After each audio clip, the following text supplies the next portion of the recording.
Hey everyone, welcome back. And today we are going to be talking about our dispatcher screen columns. So those are going to be related to these columns right here that you see, and a lot of them have a pretty vague description. So we will just go over what they all mean, how you can rearrange them, and how you can utilize them fully. So first thing you're going to do is once you're on your dispatcher screen, you're going to click on the settings here and go to dispatcher. And then on the right hand side, we have the dispatcher column. You can click view key to see what some of them mean, but I will leave a link to the article that it's going to explain pretty much in detail exactly what each of these fields does. So please go ahead and click the link below. That's going to take you to our knowledge base and the article that has all the description and explanation for the dispatcher columns.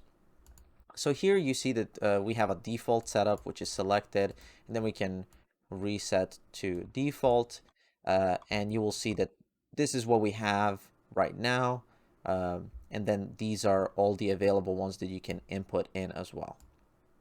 So the way that this looks is you can see the selected, we have the number / version, which is the order number / which version of the order it is.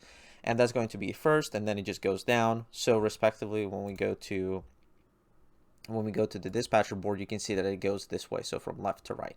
Okay. So let's just go back in here, and then we can say we want to see, for example, a type, and we will hit save over here. And now if we go back to the dispatch screen, you can see that the order type is right here. And as you can see, this is a delivery order.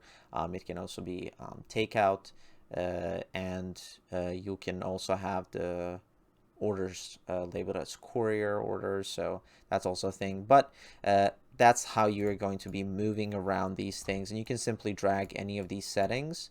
And don't worry if, as I said, like if you mess any of these things up and you just want it back to the way it was, just go ahead and reset. It's going to take everything from the selected column that used to be in the available, put it back, and now you can start fresh.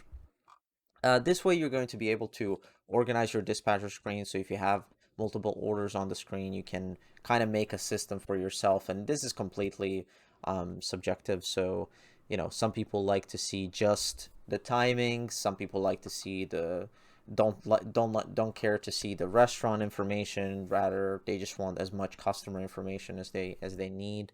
And you know, there's a lot of really useful settings that you can take a look here. And as I said, simply just click on the link below in the description, and it will show you all the explanations for what these things do and how they can help you utilize them for your market. Thank you for watching, and I will see you in the next one.